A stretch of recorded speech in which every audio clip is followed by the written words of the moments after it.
Escrito 151. Estancia y enseñanzas junto al mar. Para el 10 de marzo, todos los grupos de predicadores y enseñantes se habían reunido en Betsaida. El jueves por la noche y el viernes muchos de ellos salieron de pesca, si bien el día del Sabbat asistieron a la sinagoga para oír el discurso de un judío de Damasco, de avanzada edad, sobre la gloria del padre Abraham. Jesús pasó la mayor parte de este Sabbat a solas en las colinas. Ese sábado por la noche, el maestro habló más de 1 hora a los grupos allí congregados sobre la misión de las adversidades y el valor espiritual de las decepciones. Aquel fue una inolvidable charla y sus oyentes jamás olvidarían la lección que les impartió. Jesús aún no se había recuperado por completo del dolor que le había producido aquel reciente rechazo de Nazaret. Los apóstoles notaron en él una tristeza muy especial que se entremezclaba con su comportamiento, normalmente alegre. Santiago y Juan estaban gran parte del tiempo con él, ya que Pedro estaba muy ocupado con las numerosas responsabilidades contraídas al tener que atender y dirigir el nuevo colectivo de evangelistas. Las mujeres pasaron este tiempo de espera antes de dirigirse a Jerusalén para la Pascua, yendo de casa en casa, enseñando el Evangelio y prestando sus cuidados a los enfermos en Cafarnaúm y en las ciudades y aldeas de los alrededores.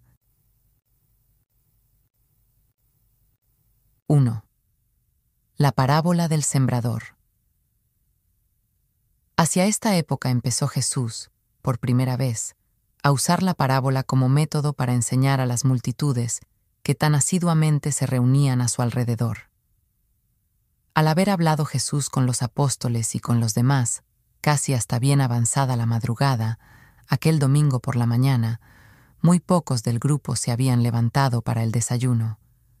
Así que se dirigió a la orilla del mar y se sentó solo en una barca, la antigua barca de pesca de Andrés y Pedro, que se mantenía siempre a su disposición. Allí meditó sobre el siguiente paso a dar en la tarea de expandir el reino. Pero el maestro no permanecería a solas por mucho tiempo. Muy pronto empezó a llegar gente de Cafarnaúm y de las aldeas cercanas, y hacia las 10 de la mañana casi 1000 personas se habían congregado en la orilla, cerca de la barca donde él estaba, requiriendo su atención. Pedro ya se había levantado y, encaminándose a la barca, dijo a Jesús: «Maestro, ¿debería decirles algo?» Pero Jesús respondió: «No, Pedro, yo les contaré una historia». Y entonces Jesús comenzó el relato de la parábola del sembrador, una de las primeras de una larga serie de ellas, que contaría a las muchedumbres que le seguían. Esta barca tenía un asiento elevado en el que él se sentó, porque era costumbre sentarse para enseñar, mientras hablaba a la multitud que se había congregado a lo largo de la orilla. Una vez que Pedro les dirigió unas palabras, Jesús dijo: «Un sembrador salió a sembrar, y mientras sembraba, parte de la semilla cayó junto al camino, y vinieron las aves, y la pisotearon, y se la comieron con avidez. Parte cayó en pedregales, donde no había mucha tierra, y brotó pronto porque no tenía profundidad de tierra. Cuando salió el sol, se quemó, y como no tenía raíz, se secó. Parte cayó entre espinos, y los espinos crecieron y la ahogaron. Pero parte cayó en buena tierra y creció, y dio fruto a 100, a 60 y a 30 por uno. Y cuando terminó de hablar en parábola, dijo a la multitud: El que tiene oídos para oír, oiga. Cuando oyeron a Jesús enseñar a la gente de esta manera, los apóstoles y quienes estaban con ellos se quedaron bastante perplejos. Y tras mucho hablar entre ellos, esa noche, en el jardín de Zebedeo, Mateo dijo a Jesús: Maestro, ¿cuál es el significado de los dificultosos dichos que diriges a la multitud? ¿Por qué les hablas en parábolas a los que buscan la verdad? Y Jesús, respondiendo, les dijo: Os he instruido con paciencia todo este tiempo. A vosotros os es dado saber los misterios del reino de los cielos, pero a las multitudes irreflexivas y a aquellos que buscan nuestra destrucción se les darán los misterios del reino en parábolas. Y lo haremos así, para que los que realmente desean entrar al reino puedan comprender el significado de la enseñanza y de este modo encontrar la salvación, mientras que los que escuchan con la intención de atraparnos queden aún más confundidos, porque viendo no verán y oyendo no oirán. Hijos míos, ¿acaso no percibís la ley del Espíritu que decreta que a cualquiera que tiene se le dará y tendrá más? Pero al que no tiene, aún lo que tiene le será quitado. Por lo tanto, en lo sucesivo, utilizaré con frecuencia las parábolas para que nuestros amigos y los que desean conocer la verdad puedan encontrar lo que buscan, mientras que nuestros enemigos y los que no aman esta verdad puedan oír sin entender. Mucha de esta gente no sigue el camino de la verdad. El profeta ciertamente describió todas estas almas de poco discernimiento cuando dijo: Porque el corazón de este pueblo se ha entorpecido, y con los oídos oyen pesadamente, y han cerrado sus ojos para evitar reconocer la verdad y entenderla en sus corazones. Los apóstoles no comprendieron del todo el significado de las palabras del Maestro.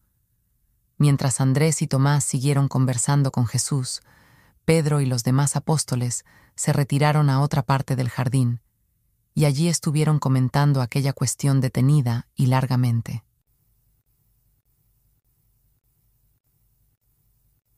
2. Interpretación de la parábola. Pedro y el grupo que tenía junto a él llegaron a la conclusión de que la parábola del sembrador era una alegoría, que cada uno de los rasgos tenía algún significado oculto, así que decidieron ir a Jesús y pedirle que se las explicara. Así pues, Pedro se aproximó al Maestro, diciendo: No podemos descifrar el significado de esta parábola, y desearíamos que nos la aclararas, ya que dices que se nos da para conocer los misterios del reino. Al oír esto, Jesús le dijo a Pedro: Hijo mío, no deseo esconder nada de ti, pero ¿por qué no me cuentas primero lo que habéis estado hablando? ¿Cuál es tu interpretación de la parábola? Tras un momento de silencio, Pedro dijo: Maestro, hemos hablado mucho sobre la parábola, y esta es la interpretación a la que he llegado. El sembrador es el predicador del Evangelio. La semilla es la palabra de Dios. La semilla que cayó al lado del camino representa a aquellos que no entienden las enseñanzas del Evangelio. Los pájaros que arrebataron la semilla que cayó sobre el terreno endurecido representan a Satanás, o al maligno, que quita lo que se ha sembrado en el corazón de estos seres sin conocimiento.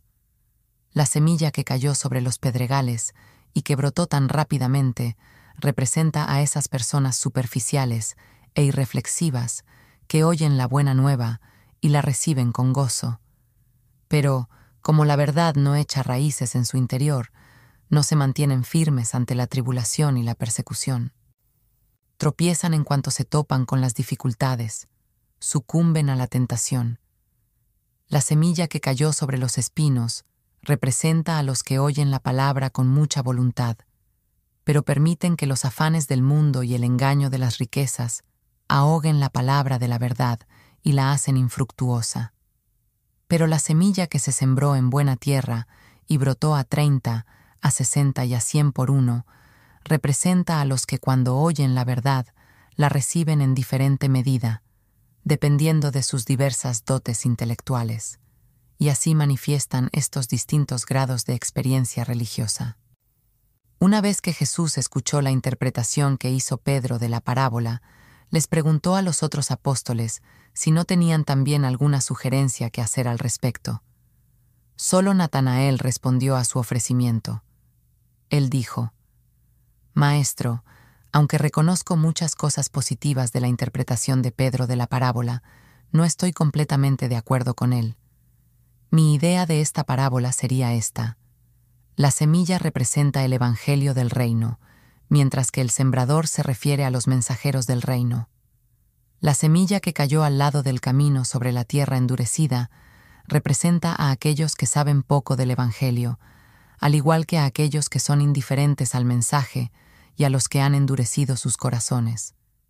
Los pájaros del cielo que arrebatan la semilla que cayó al borde del camino representan nuestros propios hábitos de vida, la tentación del mal y los deseos de la carne. La semilla que cayó sobre los pedregales alude a esas almas de fuertes sentimientos que reciben rápidamente la nueva enseñanza y son igualmente rápidas en renunciar a la verdad cuando se enfrentan a las dificultades y a las realidades de tener que vivir de acuerdo con dicha verdad. Les falta percepción espiritual. La semilla que cayó entre los espinos representa a los que se sienten atraídos por las verdades del Evangelio. Están dispuestos a seguir sus enseñanzas, pero la vanagloria de la vida, los celos, la envidia y las ansiedades de la existencia humana se lo impiden. La semilla que cayó en buena tierra da fruto y produce a 100, a 60 y a 30 por uno, representa los grados variables de habilidad natural por los que los hombres y mujeres comprenden la verdad y responden diferentemente a las enseñanzas espirituales. Cuando Natanael acabó de hablar, los apóstoles y sus acompañantes se ensalzaron seriamente en comentarios y debates sobre todo esto.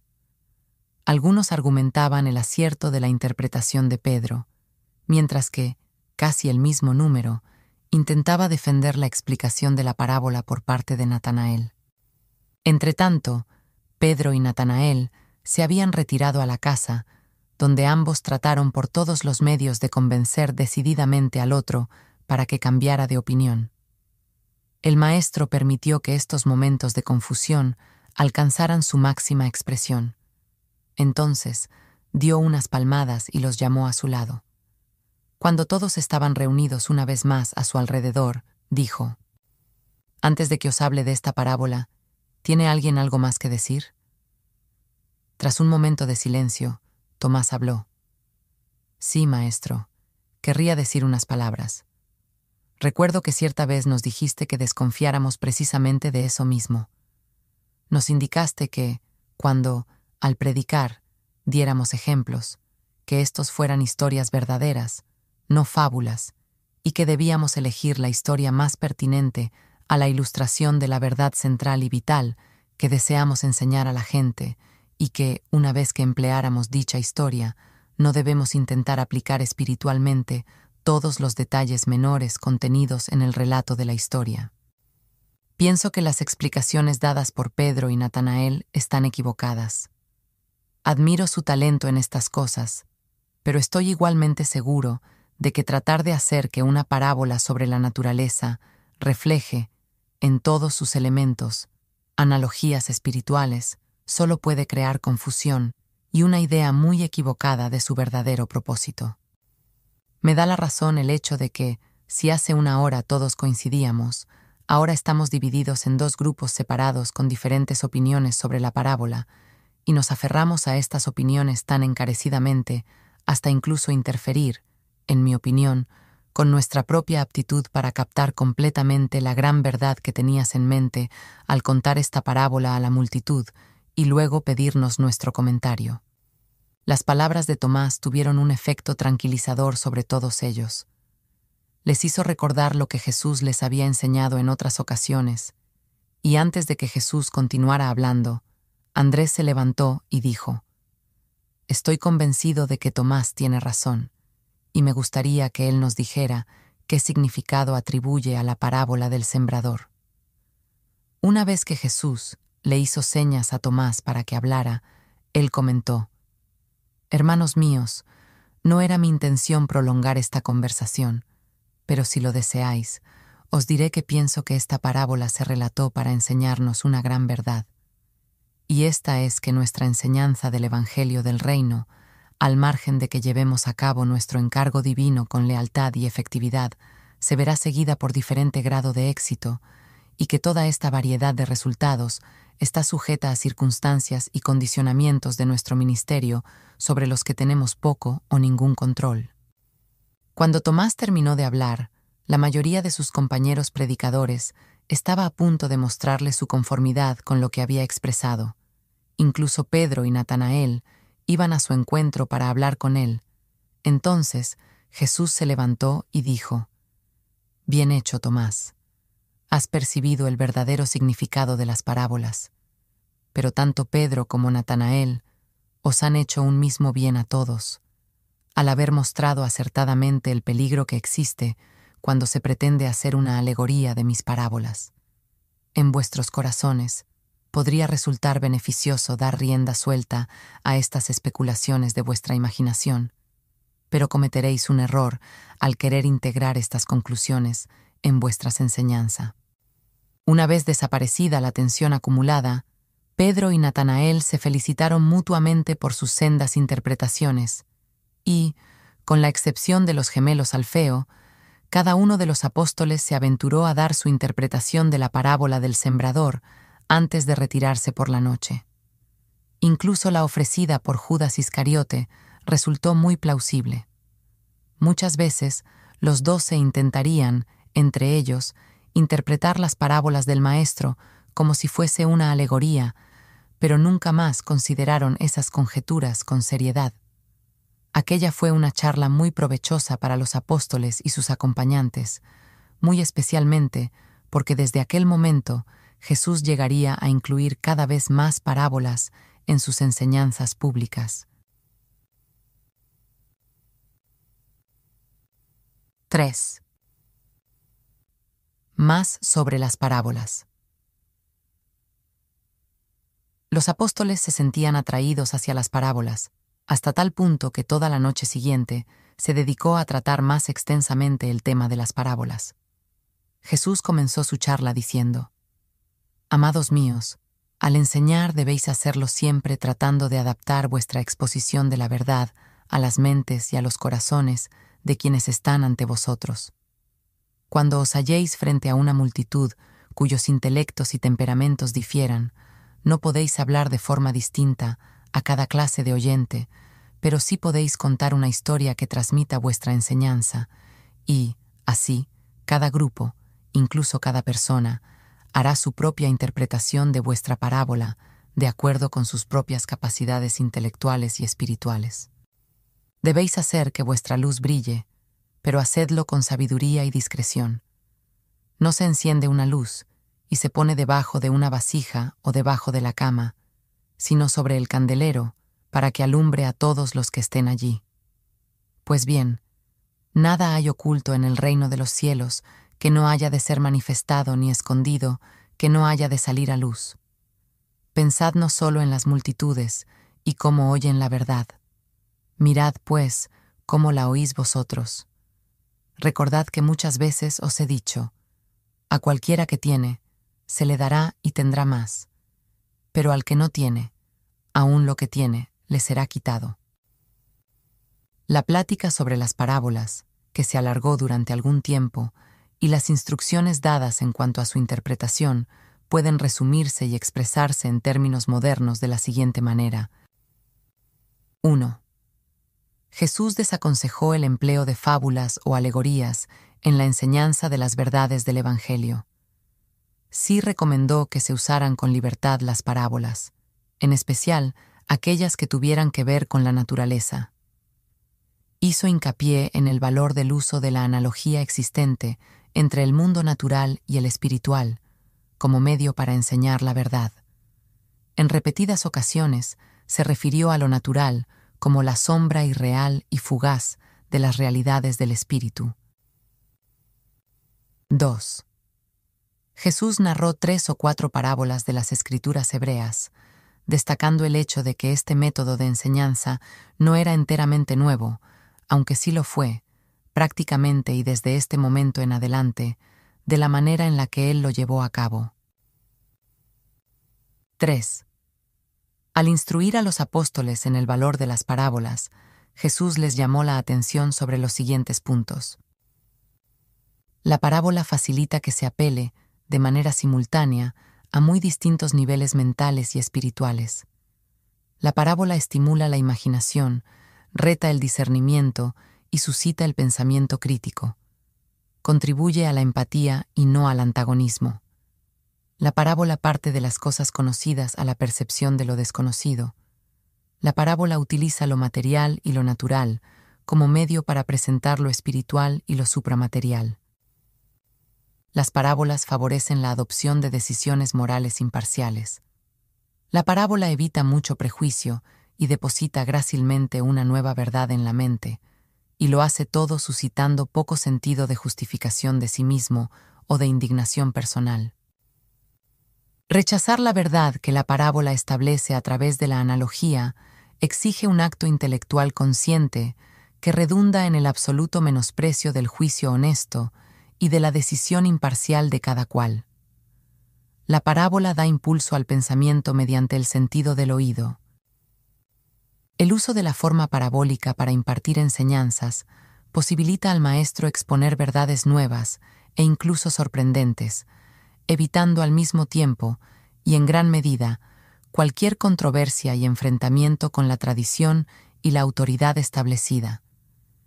La parábola también tiene la ventaja de estimular la memoria de la verdad impartida, cuando hay un encuentro con unas escenas que resultan ya familiares.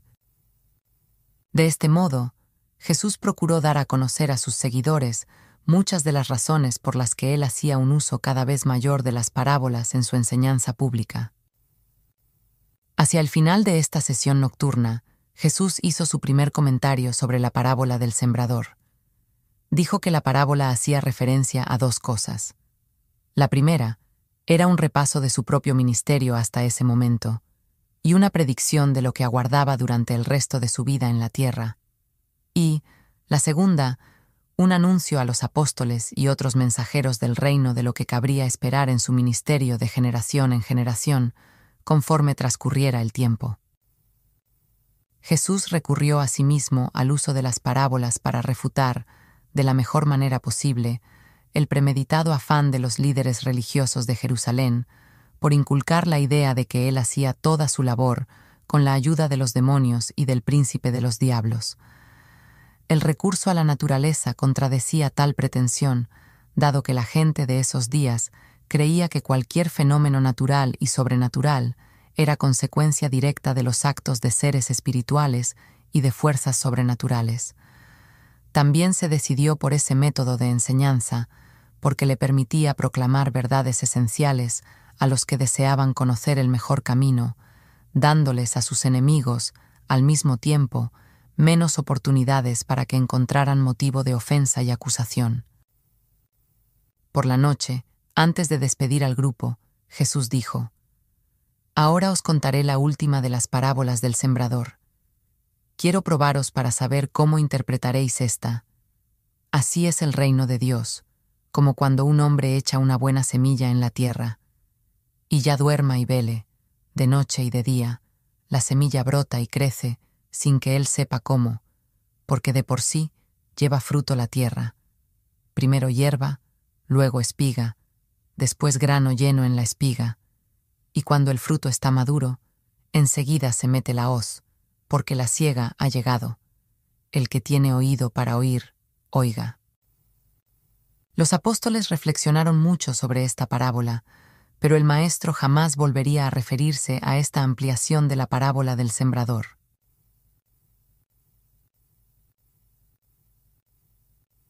4. Otras parábolas junto al mar. Al día siguiente, Jesús de nuevo enseñó a la gente desde la barca, diciendo: El reino de los cielos es semejante a un hombre que sembró buena semilla en su campo. Pero mientras dormía, vino su enemigo y sembró cizaña entre el trigo, y huyó deprisa. Y cuando brotó la hierba y fue a dar su fruto, entonces apareció también la cizaña. Fueron entonces los siervos del padre de familia y le dijeron: Señor, ¿no sembraste buena semilla en tu campo? ¿Cómo pues tiene cizaña? Él les dijo: Un enemigo ha hecho esto. Y los siervos le preguntaron: ¿Quieres entonces que vayamos y la arranquemos? Él les contestó, diciéndoles: No, no sea que al arrancar la cizaña arranquéis también con ella el trigo. Dejad crecer juntamente lo uno y lo otro hasta la siega, y al tiempo de la siega yo diré a los segadores: Recoged primero la cizaña y atadla en manojos para quemarla, pero recoged el trigo en mi granero. Una vez que la gente le hizo algunas preguntas, Jesús les refirió otra parábola. El reino de los cielos es semejante al grano de mostaza que un hombre sembró en su campo. Esta es a la verdad la más pequeña de todas las semillas, pero cuando ha crecido es la mayor de las hortalizas y se hace árbol, de tal manera que vienen las aves del cielo y se posan en sus ramas. El reino de los cielos es semejante a la levadura que tomó una mujer y escondió en 3 medidas de harina hasta que todo quedó leudado.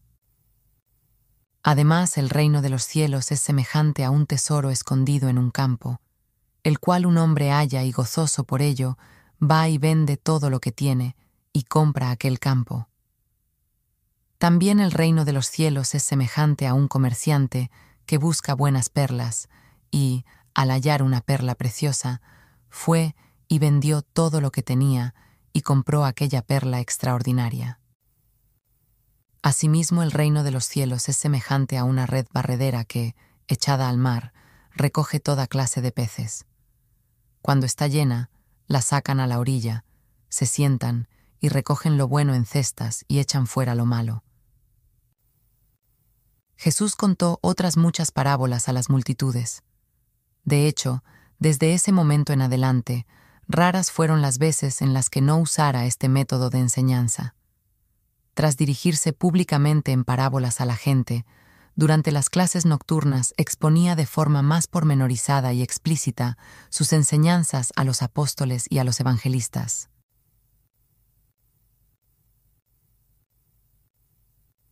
5. La visita a Queresa. La multitud siguió aumentando a lo largo de esa semana. El día del Sabbat, Jesús se dio prisa para ir a las colinas, pero el domingo por la mañana las multitudes volvieron. Jesús les habló temprano por la tarde tras la predicación de Pedro, y cuando terminó, dijo a sus apóstoles: Estoy cansado de las muchedumbres, pasemos al otro lado y descansamos un día.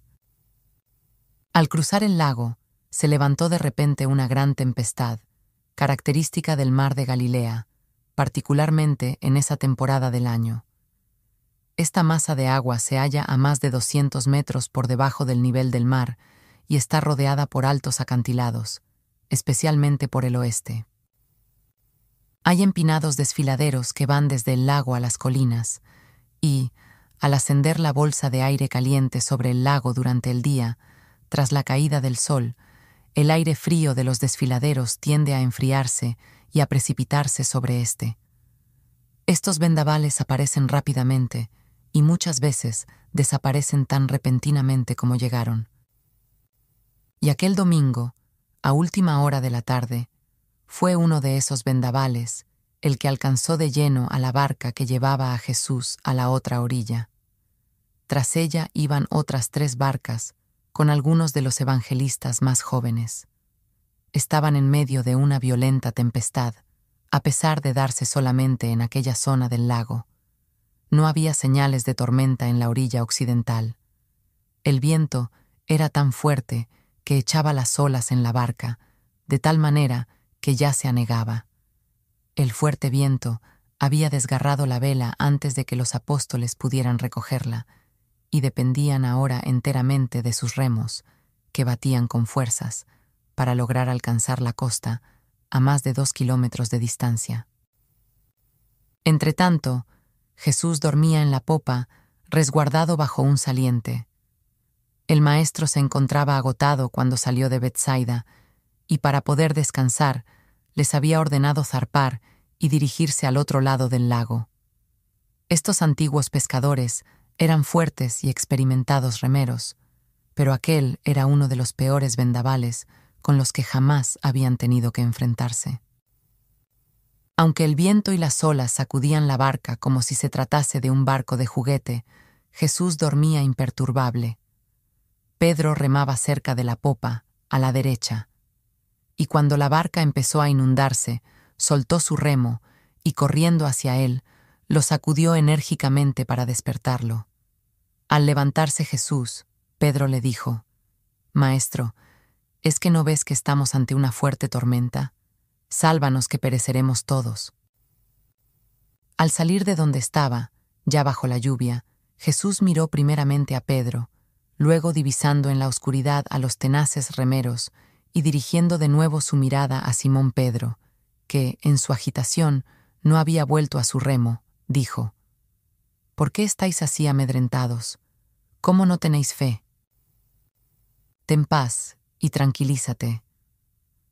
Apenas había terminado Jesús de hacer este reproche a Pedro y a los demás apóstoles, y haber mandado a Pedro que se apaciguara, que aquietara su perturbada alma, la convulsa atmósfera se estabilizó, se hizo una gran calma. Las olas enfurecidas amainaron casi momentáneamente, mientras que los negros nubarrones, habiéndose descargado por la breve lluvia, desaparecieron y las estrellas del cielo brillaron en lo alto. Hasta donde podemos discernir, todo esto fue una mera coincidencia, pero los apóstoles, Simón Pedro en particular, jamás dejarían de considerar aquel hecho como un milagro de la naturaleza. A los hombres de aquella época les resultaba especialmente fácil creer en este tipo de milagros, dado que estaban completamente convencidos de que las fuerzas espirituales y los seres sobrenaturales regían directamente sobre los fenómenos naturales. Jesús explicó claramente a los 12 que sus palabras iban destinadas a sus consternadas almas y a sus mentes agitadas por el miedo, que él no había ordenado a los elementos que obedecieran su palabra, pero todo fue en vano. Los seguidores del Maestro se obstinaron en hacer siempre su propia interpretación de todos estos sucesos fortuitos. Desde aquel día en adelante, se empeñaron en pensar que el Maestro poseía poder absoluto sobre los elementos naturales. Pedro no se cansaría nunca de contar cómo aún el viento y las olas lo obedecen. Cuando Jesús y sus acompañantes alcanzaron la orilla ya avanzada la noche, que al final resultó tranquila y hermosa, y todos pudieron descansar en las barcas.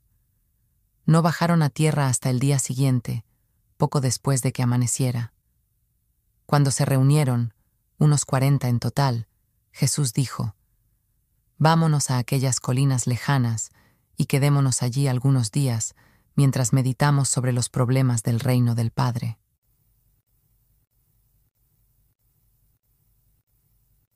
6. El lunático de Queresa.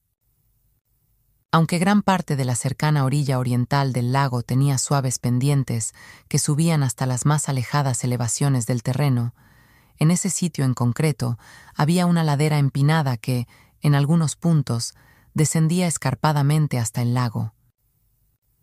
Señalando a la ladera de la colina cercana, Jesús dijo: «Escalémosla y desayunemos, y descansemos y conversemos bajo algún cobijo».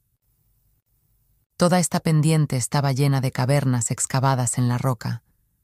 Muchos de estos nichos eran antiguos sepulcros. Hacia medio camino de la ladera, en una pequeña y relativa planicie, estaba el cementerio de la pequeña aldea de Queresa. Cuando Jesús y sus acompañantes pasaron cerca de este cementerio, un lunático que vivía en estas cavernas corrió hacia ellos. Este hombre demente era bien conocido en esas regiones. En otro tiempo, había estado atado con grilletes y cadenas y recluido en una de aquellas grutas. Hacía mucho tiempo que había roto sus ataduras y ahora vagaba a voluntad entre las tumbas y los sepulcros abandonados. Este hombre, cuyo nombre era Amós, estaba afligido de brotes periódicos de locura. Tenía largas etapas en las que se hacía de ropa y se portaba moderadamente bien con sus semejantes. Durante uno de estos intervalos de lucidez, había ido a Betsaida, donde había escuchado la predicación de Jesús y de los apóstoles, y en aquel momento se había convertido en creyente, aunque poco convencido, del Evangelio del Reino. Pero de pronto había tenido una fuerte recaída y se había ido a las tumbas, donde gemía, andaba gritando y se comportaba de un modo que aterrorizaba a todos los que casualmente se encontraban con él. Cuando Amós reconoció a Jesús, cayó a sus pies y exclamó: «Yo te conozco, Jesús, pero estoy poseído por muchos diablos y te suplico que no me atormentes».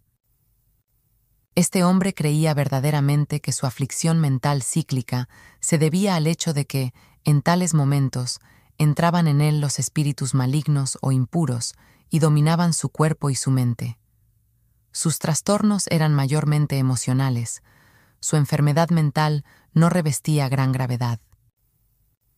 Jesús, bajando la mirada hacia aquel hombre encorvado en el suelo a sus pies como un animal, se inclinó y, tomándolo de la mano, lo levantó y le dijo: «Amós, tú no estás poseído por ningún diablo. Ya has oído la buena nueva de que eres hijo de Dios. Te ordeno que salgas de ese estado mental en el que estás». Y cuando Amós oyó a Jesús decir estas palabras, se produjo tal transformación en su mente que de inmediato recobró la salud mental y el dominio normal de sus emociones. Para entonces, se había congregado una gran multitud llegada de la aldea cercana, que junto a un grupo de porqueros que venían de las colinas, se quedó atónita al ver al lunático sentado junto a Jesús y a sus seguidores, ya en posesión de su juicio cabal y conversando abiertamente con ellos. Mientras los porqueros corrieron a la aldea para difundir la noticia de que el lunático había sido amansado, los perros atacaron a un pequeño hato de unos 30 cerdos que habían quedado desatendidos y empujaron a la mayoría de ellos hasta que cayeron al mar por un precipicio. Y este hecho fortuito, con motivo de la presencia de Jesús y la curación, presuntamente milagrosa del lunático, dio origen a la leyenda de que Jesús había sanado a Amós. Se pensaba que Jesús había echado de él a una legión de demonios y que éstos se habían metido en un hato de cerdos, haciendo que corrieran a toda prisa y se despeñaran abajo en el mar. Antes de haber terminado el día, los porqueros habían dado aviso por todas partes y toda la aldea lo creyó. Amós, sin lugar a dudas, daba credibilidad a esta historia. Él había visto caer a los cerdos por la cresta de la colina poco después de que su perturbada mente se aquietase, y siempre pensó que los cerdos se habían llevado con ellos a los mismos espíritus malos que por tanto tiempo lo habían atormentado y afligido. Y esto tuvo bastante que ver con el hecho de que su cura fuera permanente. No es menos cierto que todos los apóstoles de Jesús, salvo Tomás, creyeron que el incidente de los cerdos estaba directamente relacionado con la curación de Amós. Jesús no encontró el deseado descanso. La mayor parte de ese día se vio asediado por los que acudieron allí en respuesta a la noticia de que Amós se había curado, y atraídos por la historia de que los demonios se habían ido del lunático y habían entrado en los cerdos. Y así, tras solo una noche de descanso, el martes por la mañana temprano, una delegación de aquellos gentiles criadores de cerdos despertó a Jesús y a sus amigos. Venían a instarles a que se fueran de entre ellos. Su portavoz les dijo a Pedro y Andrés: «Pescadores de Galilea, marchaos de aquí y llevaos a vuestro profeta con vosotros. Sabemos que es un santo varón, pero los dioses de nuestro país no lo conocen, y estamos en peligro de perder muchos cerdos. Tenemos gran temor de vosotros, y por ello os pedimos que os vayáis». Y cuando Jesús los oyó, le dijo a Andrés: «Regresemos a casa». Cuando estaban a punto de partir, Amós rogó a Jesús que le permitiese volver con ellos, pero el maestro no accedió. Jesús le dijo a Amós: «No olvides que eres hijo de Dios.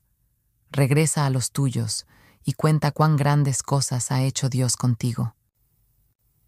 Y Amós anduvo publicando que Jesús había echado a una legión de diablos de su atormentada alma, y que estos espíritus malignos habían entrado en un hato de cerdos, llevándolos a perecer rápidamente. Y no paró hasta no haber ido por todas las ciudades de la Decápolis, proclamando las grandes cosas que Jesús había hecho por él.